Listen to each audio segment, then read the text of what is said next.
Hello, everybody, and Happy New Year. This is Cheryl Echeverria from Talk Travel with Cheryl, and today is January 7th, 2021. New Year! Yay! We made it. And I want to say God bless USA, especially after what happened yesterday. We are not a country of violence. That was a pimple on something that should have never happened. And moving forward, I love my country. And peace and love, and that's all Echeverria Travel has to say about the whole thing, because I don't want to put my foot in my mouth where it doesn't belong, and I'm not a political person, but I just want to say I'm a business owner here in the United States. My family's been here for 3 generations, and we love the USA, so that's about it. Today on my show, I will be talking about protecting yourself while traveling. Whether it's here in the US or across the globe, we need to know how to protect yourselves. I always recommend using a travel agent when planning your travel insurance. And I also have a good friend and colleague on from Business Network International. You know, I'm part of BNI here, very involved with the business community here in Central Florida. Miss Maria Taitt from Nexus Legal Solutions. And before I bring her on, I'm going to do a little bio here about everybody that does come on my show. She's been a skilled attorney who specializes in wills, trusts, and probate, provides comprehensive estate planning for individuals and families by creating and executing wills, trusts, and powers of attorney and health directive, as I just said. And I heard her undergraduate degree from the University of Central Florida and her law degree from Florida Agriculture and Mechanical University. She lives in Central Florida and serves clients from throughout the Orlando area and the state of Florida. And she's been a newlywed for a little over a year. So, Anna, welcome, and welcome to Talk Travel with Cheryl. I am so glad you came on today, and Happy New Year to you. And if you have any shout out to friends and family, please do so at this time. So. Well, thank you for having me. So I guess I have to shout out my husband. So, hey, Mark. I always try to make it fun and laid back and everything, because this is a fun show. We all have a lot of craziness going on in our lives, and this is the fun part of life. As I mentioned coming on today, we all need to, we all love to travel. We all want new experiences, but the world can be a scary place, and we all need to know how to protect ourselves when traveling. And I always say, start out knowing the destination that you're going to, seek out. If it's a new place, check your U.S. embassies. Make sure you know the good places and bad places to travel to. I always recommend travel insurance, which I offer. But I brought Anna on today because there's things that we don't think about when we're traveling, whether we're young people or old people, is that God forbid something happens when we travel. Who's in charge of our lives? Who's in charge of giving things to governments and things like that should an emergency erupt, whether it's here in the U.S. or abroad? So I kind of throw this into your lap. And should people start with a will? Is it estate planning? What is something that, the basic non-person or a person that's seeking information want to contact you about should be asking the questions? I mean, when it comes to traveling, I think the first thing is tell people where you're going. I mean, it's just kind of step one. And I think that some people forget about that. So a lot of times when we travel with our closest friends, our closest family, our spouse, our children, etc. And so when you're traveling with all those people, you have to tell someone back home, what you're doing, where you're going, and try to leave as much information behind as possible. It's kind of the starting point. And so depending on how far away you're going, what country you're going, what your experiences are going to be, really dictates how much you leave behind.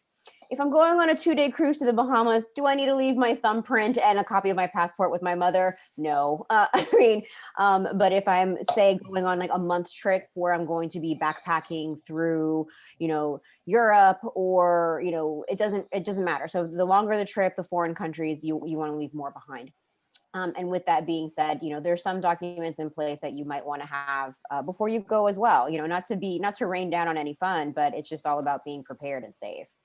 Exactly, and like Anna was saying, always if you're going on a trip where you're going out of the country, leave a copy of your passport with somebody. I mean, I even have clients that when they're traveling, they either get it lost or stolen, and you need a copy of that. You want to have somebody that has your back to say, yes, I have either the original or the copy of it, and I could send to that embassy or send it to me, and I can send it to the people requesting these documents so they're on hand. Your copy of your passport, maybe a copy of your driver's license, your itinerary. If you're working with a travel agent, let your client's family know that, in my case, Cheryl Echeverry is my travel agent. Should she need to reach out to you, this is her name, and she may reach out to you because there's something going on and I can't reach you. So don't get scared. It's just something I might need, or an emergency go-between that I'm working with her. So yeah, these are good things to think about. But um, what about other things? Like, is a will going to protect me while I'm traveling? God forbid, I'm traveling and something happens to Nelson or something happens to me and we're incapacitated. Who is it next in line, or what kind of documents do we have in place to prove that these people have access to protecting us back at home? So with estate planning, we have two kinds of documents. We have documents that protect you while you're alive, and then we have documents that protect your estate after you pass away. And so a will, and a lot of times a trust, really depends on how it's set up. A lot of those documents don't kick in until you are passed away or incapacitated, especially the will. The will only kicks in after you've passed away. So I wouldn't necessarily say that having the most up-to-date will and trust is necessary before you go on a big trip, but the documents that are necessary are documents that have living benefits. And so the two main documents are going to be the power of attorney and the healthcare surrogate. Those documents are going to be huge, especially when we talk about incapacitated. So if you were to be hurt while you were abroad, for instance, and someone needed to talk to your insurance provider back home, talk to doctors in that foreign country, make decisions for you, you want to have that on paper documented so that those people can step in and help you if unfortunately you were to need their help. That's going to be absolutely huge to have in place before you go. And I've actually had a client that I believe it was the second year I was in business, that they actually went on a cruise, husband and wife. They were on a cruise. They went to Mexico. She was already in a scooter, but unfortunately there was an issue at the pier where she wound up in the water and breaking her shoulder. Due to the fact that the husband did not have any proper paperwork with him. I mean, other than, yes, they're married, this and that, but proper. There was a big issue in Mexico that they didn't have, I guess, power of attorney.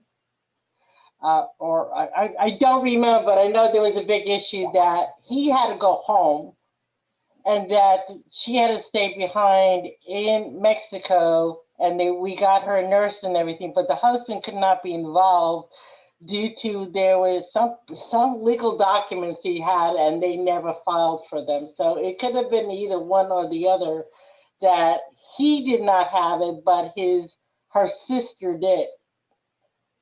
So I don't know if these things, like I said, things are weird, and I know each family is different on how they handle who who's in charge and stuff. So you want to make sure your directives, if that's the correct terminology, it should be, to me, and you correct me if I'm wrong. You're the attorney. That it should be a spouse and then a sibling or a parent that would be the next in line to over what had happened back then. Maybe it was just who knows what's went on, why that was like the way it is. But I mean, something that does happen is if you are injured in another country and you're hospitalized, I have heard, I wouldn't say they hold you hostage, but I have heard that you really can't leave the country until you pay your balance or prove that you can pay the doctors and the medical bills, et cetera. So it's important to be able to show that you have funds to pay for those medical services or that you have insurance that will pay for those services. The other thing that could have happened with that couple in Mexico is they might not have been married. Some people people say marriage is only a piece of paper, but it is an extremely important piece of paper. I totally agree. And it's very easy to prove that you're married. You get your marriage certificate and you're pretty much good to go. And so a lot of times a spouse in those situations, in those tight situations, they'll allow a spouse to contract for you or sign documents for you or be a part of decisions in that way. And it really depends on the country, the hospital, the situation, et cetera. But proving that you're married is usually not very difficult. When you're not married, or if you and your spouse are injured together in said accident. So assume you and your spouse both became extremely ill for whatever reason.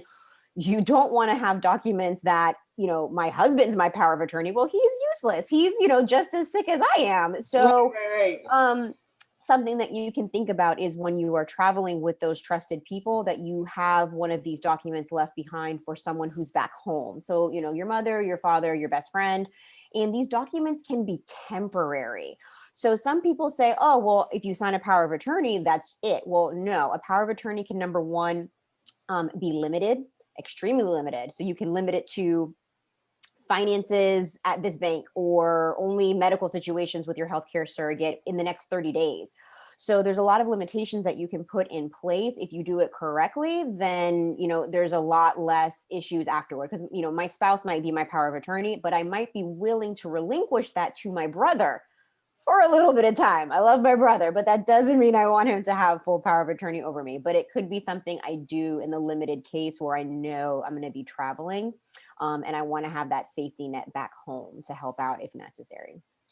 Thank you on that. And I just want to stress, like Anna said, there are countries and hospitals, even here in the U.S., that will not release you unless you can prove that you have some sort of payment options to pay them back. And your travel insurance, the way travel insurance works is that if you have health insurance, they will bill your health insurance first, and then whatever is not covered under that health insurance, your travel insurance will cover the rest of it. So you've got to make sure that you're putting it in the right order. So that way, so if you show them and make sure, I've had clients say, I didn't take my insurance card with me.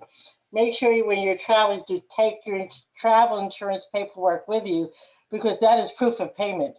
If you get sick or hurt, that is proof that you have some kind of coverage while you're traveling. And if you don't have that, it can be easily faxed to the hospital doctor that of treatment. But we want to make sure that you have it, rather than calling me at 2:00 in the morning saying I got hurt. So these are things very important to keep with you, keep up to date. Some places when you're traveling, yes, keep them in the safe at the hotel when you're traveling. You don't need them. If you're on a cruise ship, just keep it on the cruise ship until you leave to go on your excursions. Yes, either you take a copy of it, at least you know you have a photocopy of it. If you're afraid of losing it, put it in your wallet, carry it with you. Somebody may question you, always have the documents with you. Like myself, who is disabled, I used to travel with a service animal. And if you're traveling in a country that you need a service animal, you have to carry that paperwork with you, because the government can ask you for it. And if you don't have it, you may be asked to leave because you don't have the proper documentation for it. So these again are to protect you and to make sure you have a great time. And it's a lot to think about when you're traveling, but these are things that people do not think about when they're planning a trip, especially a big once in a lifetime experience sometimes. And I've been noticing your background. Now, you said you were in Prague about a year and a half, almost 2 years ago? Yeah, so the last big trip I took with my husband was in December of 2019. So we spent about 3 weeks in Europe, kind of country hopping and experiencing Christmas throughout a few countries. And so that was a lot of fun. It's a trip that I recommend to anybody who's thinking about it. I will say we did miss out on a lot of stuff back home, but it was definitely the trip of a lifetime. So it's recommended. And we do offer that. We have many independent tour operators that you don't have to go with groups. I know you and your husband like to go it alone. Do you backpack, or do you just say we're just going to pick the hotel and just drive, and we show up at the hotel and that's where we're staying, or do you do a lot of planning prior where you're going to be staying and stuff? I mean, I would say that my husband is pretty savvy with credit card points. So there's a lot of really great credit cards that have travel benefits associated with them. And so if you're able to use those for your job and then you get to bank the points, you can make those dollars go pretty far. And if you travel for work, stay at Hilton's every time or Marriott's every time because you bank a lot of I stays agree. when you do that. And so we tend to cash in big on vacations.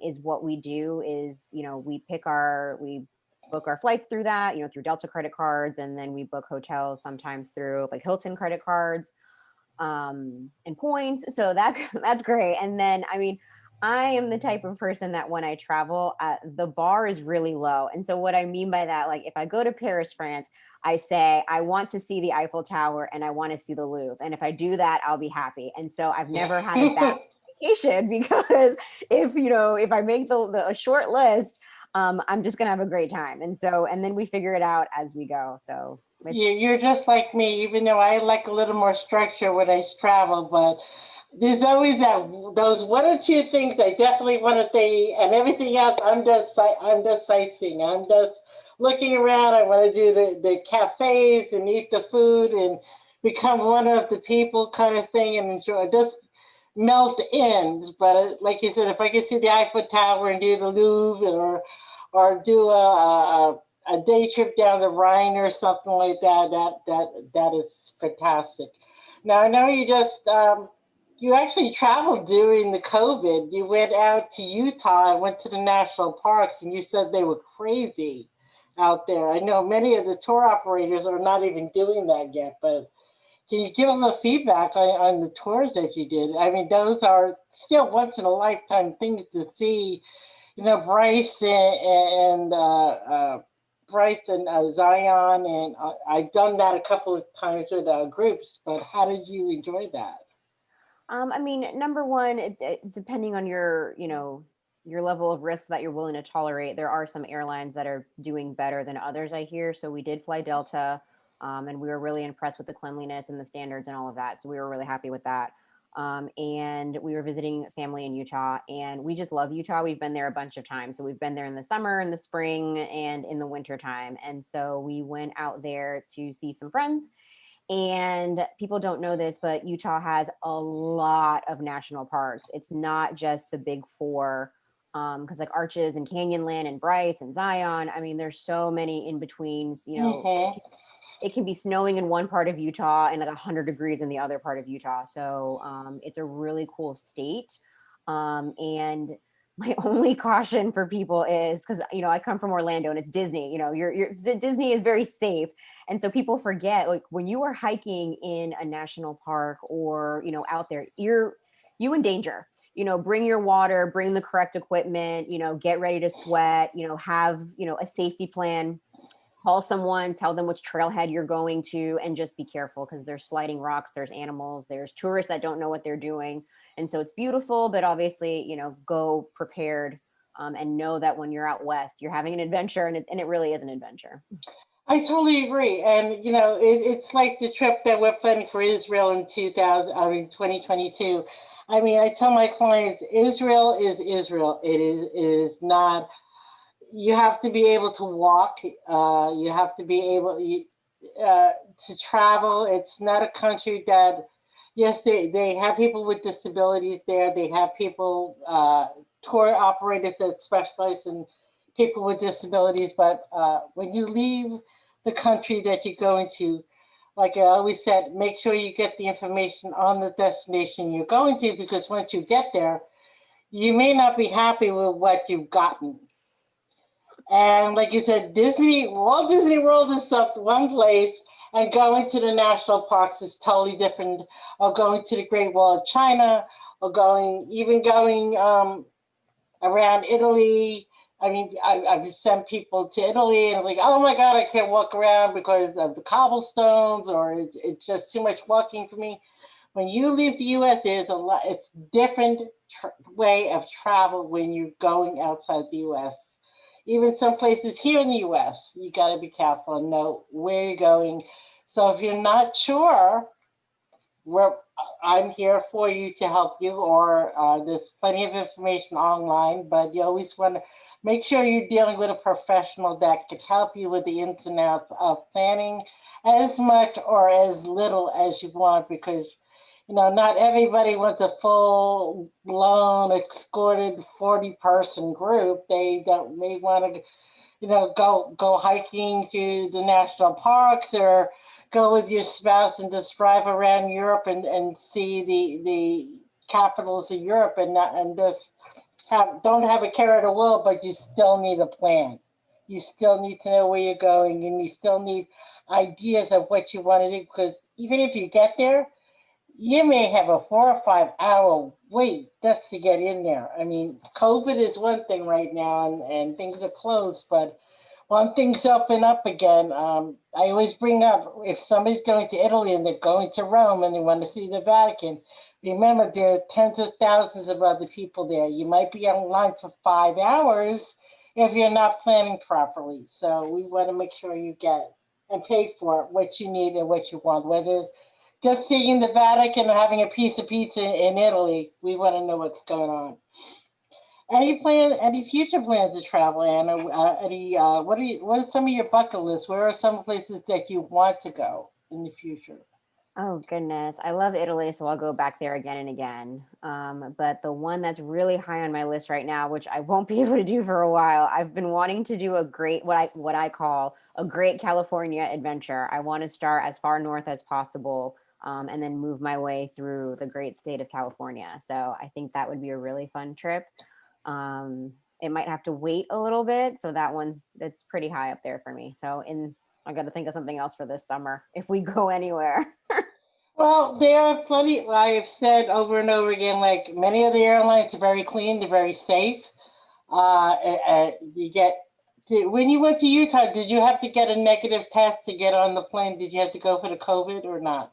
No, at the time, well, and I think still now, Delta was just having the middle seat removed and then obviously forced masks throughout, but they weren't doing temperature checks and they were not requiring negative COVID tests at the time.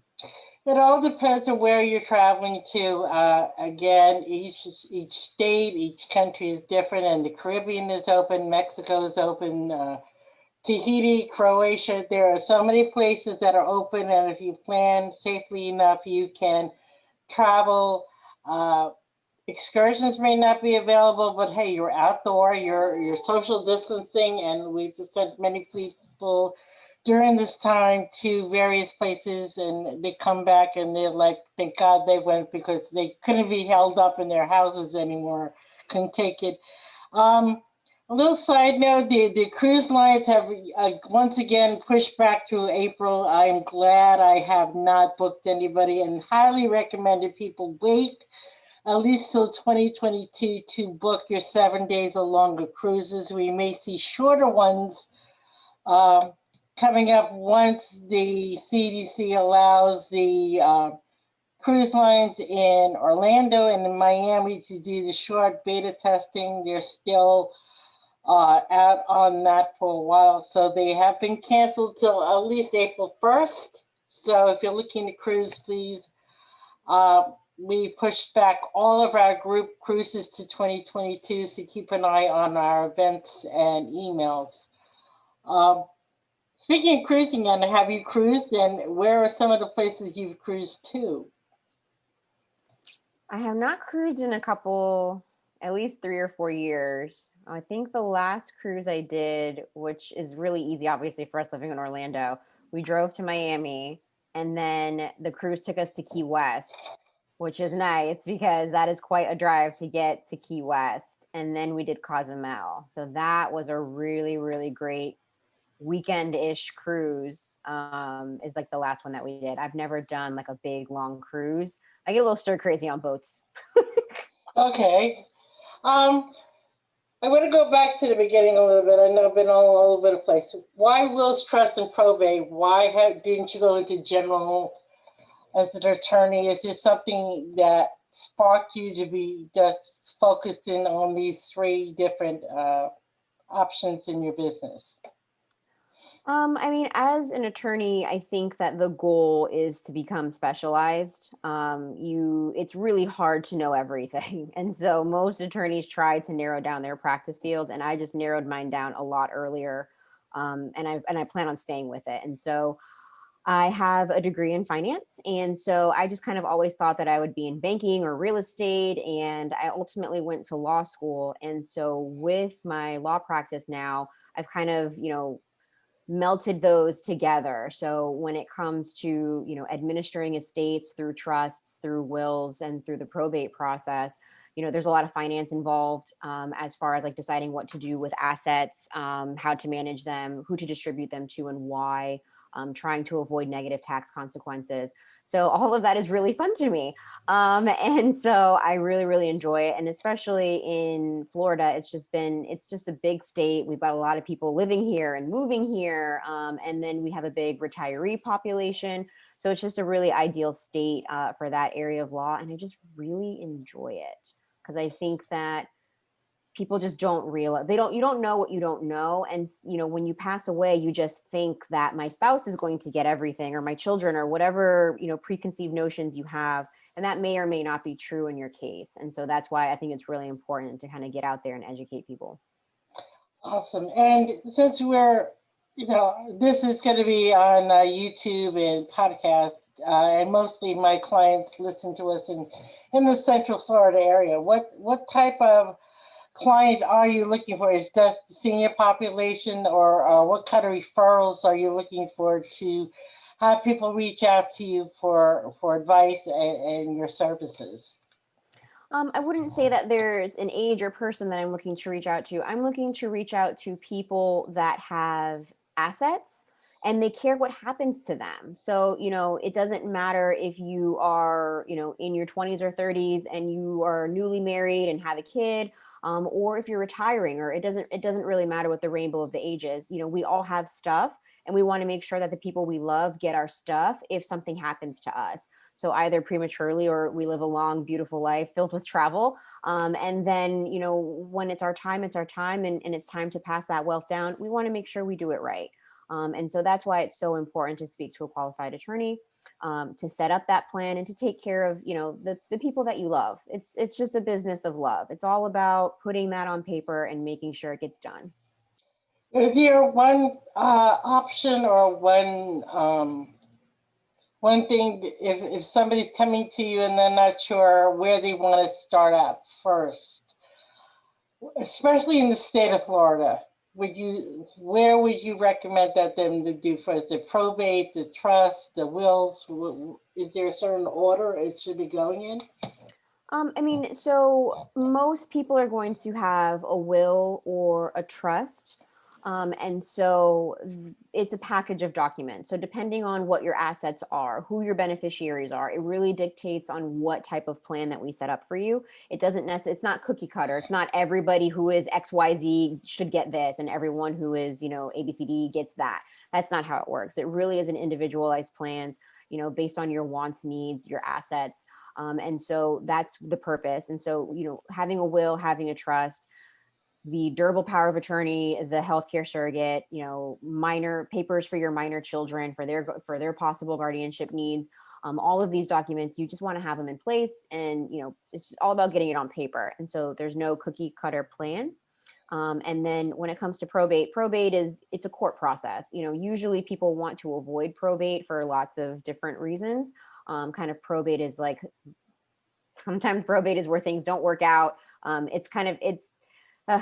Probate's probate. So, I mean, as an attorney, it's a big part of my practice. And so some people purposefully try to avoid it, and some people, it's just fine that their estate goes through probate. It really depends on each person.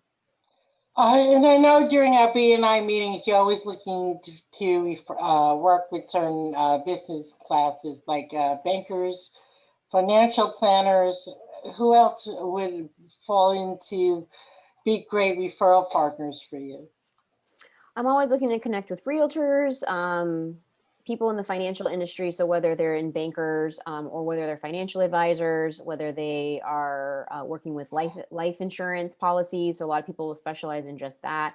And then I think I said realtors, and then obviously attorneys that don't do what I do. So attorneys, we network a lot. And like I said, I don't do a lot of areas of law. And so I obviously need a network of attorneys to send other types of work to and services that my clients need. So I'm always looking to connect with personal injury lawyers, is always a big one for me. And then just in general, lawyers who don't do what I do. I hear you. Well, I want to thank you for spending the afternoon with me, Anna, and out of your very busy day, and coming on to Talk Travel with Cheryl, talking about your business. And I hope to bring you some referrals and businesses and our listeners to you. You want to put your say what your contact information is, so that way I can put it in the comments area afterwards? Yep, that sounds good. Do you want to let people know your phone number, your email, and all that? Who are you?